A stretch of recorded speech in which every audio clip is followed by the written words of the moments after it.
So in this lesson, we're going to further our ability to name hydrocarbons. So we're still doing nomenclature, and we're going to add functional groups to our chains. So these are all the functional groups that we are interested in. We've already done alkanes, alkenes, and alkynes. They are functional groups. Remember, if you have the same functional group, these molecules in the same series usually have the same chemical properties, or there's a particular pattern that you actually see. So we've done alkanes, alkenes, and alkynes. Today we're going to focus on alcohols. We're going to focus on aldehydes, ketones, and also carboxylic acids. Tune in for part 2 for the rest of the other functional groups. So functional groups, this is just the summary. You can look at this in your own time, but basically it's a group of atoms that determine the functional chemical nature of a compound. So as soon as a functional group is added onto a hydrocarbon, we're going to see changes in its property or properties that are unique to having that functional group. And as I said before, compounds of carbon with the same functional group form a homologous series. So I'm going to start by talking about alcohol.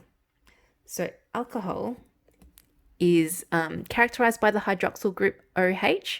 Okay, so OH is called a hydroxyl group. The suffix for alcohol ends in ol. Okay, so things like ethanol, you find them in wine, beers, and spirits, sterilizing wounds, okay, in your sanitizers that you're probably using right now, and also you can find it in methylated spirits and also nail polish, inks, glues, and paints. You can kind of smell it sometimes when you're using glue or nail polish, that smell, okay, that smelly smell, it's from an alcohol. Deodorants and colognes also use alcohol also contain alcohol inside them, and glycerols also have alcohol or a hydroxyl group inside. Now, alcohols are classified into 3 groups. We have primary, secondary, and tertiary, and you've got to know all 3 of these. Now, primary alcohol is an alcohol that contains, it's attached to a carbon. So this hydroxyl group is attached to a carbon that's attached to one other carbon. Okay?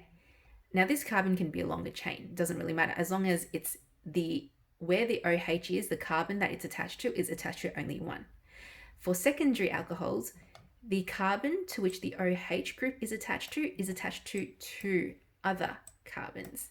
And a tertiary alcohol is one where the carbon that the hydroxyl group is attached to 1, 2, 3 other carbons. So it's like, well, you're asking, this carbon is holding hands with hydroxyl. Who else is it holding hands with? It's holding hands with one other carbon. This is 2 other carbons, and this is 3 other carbons. Okay, that defines, that's the difference between the 3 types of alcohols. And this is important because they different, primary, secondary, and tertiary alcohols react differently. Okay, so it's all, the naming is all based on the number of carbons attached to the carbon that the OH is attached to. Okay, now when we name alcohols, it's nice and easy. We find the longest chain with our most important functional group, which in this case is hydroxyl.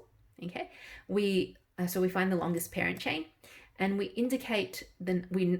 label the carbons again, numbering from the end that's closest to the most important, which in this case is our hydroxyl group, and then we drop the E and we replace the name with ol. So if it was propane, it'll be propanol. If it was decane, it'll be decanol. So if we have a look, how do we name these alcohols here? So this is the longest chain that I can see that contains the hydroxyl group is basically this long chain here. It contains 4 carbons, so I know that being 4 is going to take me to the prefix of butane, okay? And the hydroxyl group is attached to, is there, so I know it's butanol. Now I have to identify the location of the alcohol, of the hydroxyl group. It can only really exist on carbon number 1 or carbon number 2, really, because if it was in the carbon number 3, you would not label this as 3, you'd label it as 2. So carbon number 1, that's 2, 3, and 4. So it's going to be called butan 2-ol, or we can call it 2-butanol. That also works as well. It's just like when you're naming alkenes and alkynes, you can put the position just before the suffix, or you can put it right in front of the parent name. Okay, so 2-butanol or butan-2-ol works for this one. Now over here, the longest continuous carbon chain is still the one that is sitting there horizontally. Even if we were to make that bend, it wouldn't make a difference because the CH3 group will still be attached to the same carbon. Now, the longest chain contains 5, so I know it's pent. And because pentan, they're all single bonds. And I know it's going to be an alcohol because it has an OL, so it's going to be pentanol. I'm going to call it pentan. This is carbon number 1, 2, 3, 4, 5. Remember, we label from the side, starting with the side closest to the most important functional group. So it's going to be pentan-2-ol. And remember, we also still have a side chain, which is our methyl here in position number 2. So it's going to be called 2-methyl, this is going to be bad, methyl pentanol. All right, no spaces between words. So I hope that was nice and easy. Alcohols take precedence over the other alkanes, alkenes, and alkynes. So the double and triple bonds are not as important as the alcohol, so alcohol will take precedence. All right, let's move on to the next functional group. We have aldehydes. Now, the functional group of an aldehyde is called an aldehyde, okay? And it's CHO. It's C double bonded with an O and a H on the end. Now, the name for aldehydes, whilst alcohol ends in ol, aldehydes end in L, because the aldehyde functional group is always found on the first carbon or a terminal carbon. They don't need a number to locate it. So it's always going to be held at the end. As you can see here, the carbon is bonded, double bonded to an O. The other arm of the carbon is attached to a H there, and then we have another variant side chain here. So there's no other way you can actually attach on one side another carbon group to extend the chain. This is actually the very end of the chain, or you can say very start. It's the terminal side of the chain. So you don't need to number or locate the position of an aldehyde. So things like the smell of vanilla and cinnamon is attributed to aldehydes. Methanol and ethanol, the bad smells, is also to do with aldehyde. Some perfumes and solvents have aldehydes in it, so it's got this funny smell. And the manufacture of plastic and dyes. And in the pharmaceutical world, we do require aldehydes as well. So let's draw some aldehydes, and you can fast forward this because I'm going to be a really slow drawer. Let's do pentanal. Okay, so pentanal, an aldehyde. How do we draw it? Well, it's always going to be on the end, so it's not really important to locate, to actually specify the location. So we draw 5 carbons, pentanal, and remember the one on the end, or any end, doesn't really matter, is going to be double bonded to an O, and the other one is bonded to a H, and you can fill in the rest of the hydrogens yourself. So draw a few just to get used to it and understand that aldehydes always have their functional group. How did I do that? Always have the functional group right at the end of a carbon chain. Okay, now moving on to ketones. Now ketones contain what we call a carbonyl group. This carbonyl group is a double bonded oxygen on its own to the carbon. And the difference between aldehydes and ketones is that whilst aldehydes, it's COH on the end, ketones is just a double bonded O, and it doesn't exist on the end of the molecule. It's actually within the molecule. Okay, it will not be on any of the terminal carbons. To name them, you replace the E with an one. Okay, so we can have propanone or butanone, methanone. Now the different, methanone, I don't think that exists. Don't quote me on that one. All right, so different aldehyde, you differentiate it by, I just said that before. Aldehydes on the end and ketones, double bonded O, will be connected to carbons that are not on the end. So let's have a go at labeling or naming these ketones. So we know it's a ketone simply because it's double bonded O, and if you look around it, well, it's not on the end, so it has to be a ketone. Longest carbon chain is 3, so this is going to be called pentanone. Oh, sorry, 3. Propanone, my bad. Propanone for this one. And you don't have to specify the location because there's only one way that we can have a ketone on a propane molecule. It has to be on carbon number 2. Here, this is eth-meth-pro-but. So this is butanone. Now, once again, for butanone, we do not have to specify the location because it will always be on carbon number 2. Well, it can't be on carbon number 3 because the moment this ends up here, it's going to be carbon number 2 anyway. So for propanone and butanone, we don't have to specify the location. Now, as you get bigger, then you'll have to, okay? For example, this one here, this is going to be pent, yes, 5, P-E-N, pentan 3-one or 3-pentanone is also fine because we can possibly have a pentan 2-one as well. Okay, so that's pentan 3-one or 3-pentanone, simply because we can vary this location, the location of the carbonyl group. Cool. All right, moving on over to carboxylic acids. It contains COOH, all right, and it will always, like aldehydes, be on the end. So whilst aldehydes is C double bonded O with a H, this is C double bonded O with an OH. So it's not an alcohol because it's not just a hydroxyl group on its own. It's a hydroxyl group bonded to a carbon that's double bonded to an oxygen. R stands for variant, so it could be anything hanging off this. It could be a H on its own, or it could be a really, really long chain, it could be anything. Once again, like aldehydes, we don't have to locate the functional group or identify its location because it will always be on the end. Carboxylic acids are generally weak acids that occur widely in nature. So things like methanoic acid actually come from insect bites. So it stings because it's methanoic acid. For ethanoic acid, it's found in vinegar. So acetic acid is the same as ethanoic acid. Two names for the same thing. It's more commonly known as acetic acid. You'll get used to it. We've also got citric acid, ascorbic acid. These are found in foods, malic acids as well. They're just weak acids that are found naturally. So let's draw up the structure of some of these acids. We've got methanoic acid. So meth means you only have one carbon, and that one carbon, being an oic acid, has to be bonded with a double bonded to an oxygen with a hydroxyl group. And because it only contains one carbon, then the other thing attached to it must be a hydrogen.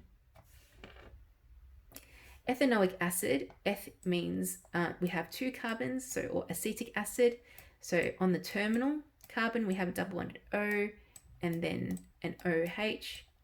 And obviously this carbon here will have 3 hydrogens attached to it because all 4 arms or valence electrons of the carbon has to be used.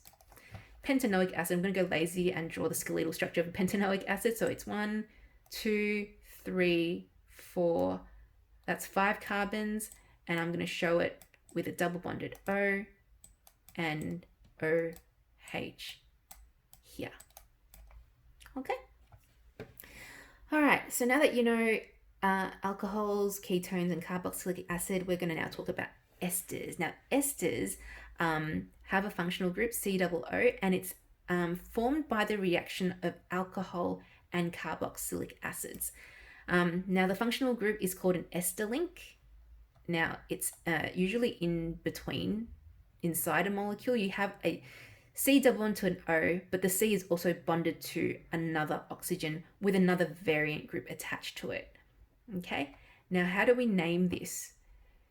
When you are able to identify the alcohol and the carboxylic acid that it comes from, then you take the name of the alcohol and you call it whatever YL. Okay, so if it came from propanol, the name of this ester will be propyl, and then you identify the part that's the carboxylic acid, and you drop the E and you end it in OH. So if it was say you got it from from butanoic acid, then it will be butanoate.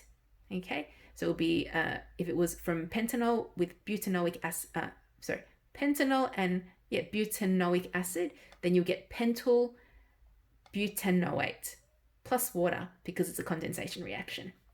Okay, so this gets a little bit tricky, but just focus on that. So fruity smells that you can smell are esters, okay? So some, like, you know, when you eat artificial like jelly, like candy or jelly that don't actually contain any of the fruit that they said that they do, but for some reason it's like, you know, orange flavored or it's got an orange scent, that it's esters that are creating those smells. So fruity smells and polyester. All right, so let's have a look at the reaction between alcohol and carboxylic acids to form an ester. So obviously we have an alcohol here and we have a carboxylic acid over there. I can tell, or you should be able to tell now, because alcohols have the OH functional group and carboxylic acids have the OH group attached to the C, which is double bonded to an O. So what actually happens in this process is that the alcohol loses a hydrogen and the carboxylic acid loses OH. That joins to form water. So a byproduct of this reaction is water. It's called a condensation reaction because we are removing water from it. Now, as a result of those of losing those two, we have a free bond here and a free bond there. It has to attach to something. They're going to attach to each other. So this carbon and this oxygen is going to attach to each other. Is actually going to come and hold hands because they've got a free hand. They're going to hold each other's hands right here. And now we have our ester formed. So an ester, you're looking for a double bonded O to a carbon that's also single bonded to another O, and then the rest of the chain continues. Now, how do you name it, and how do you know which side is the carboxylic acid and which side is the alcohol side? Just by looking at this molecule. I mean, you know now because you know where it came from. But you know that the carboxylic acid side is always going to be the side that contains the double bonded oxygen. So this side here is definitely the carboxylic acid, and this side here would have been the alcohol portion. So to name it, you have a look. Well, the alcohol, it came from ethanol, okay? So it came from ethanol. So the name's going to be, oh, this is horrible. The name's going to be ethyl. And the second part of the name comes from carboxylic acid, and looking at the carboxylic acid, it only has 2 carbons. So that's going to be ethanoic acid. So it's going to be ethyl ethanoate. Ethanoate. Now there's no need to label or number where the functional group is because the name pretty much gives it away. On the alcohol side, ethyl means there'll be 2. Ethanoate means on the carboxylic acid side, it would also have 2 carbons as well. Okay, so that's the condensation reaction between alcohol and carboxylic acid. You name it using the alcohol name, and you end it with YL, and the carboxylic acid name, which ends in noate. Okay, dropping the E for both as well. So what are the names for these esters here? So propanol and methanoic acid, I want you to, in your own time, draw it out and draw out the reaction for it.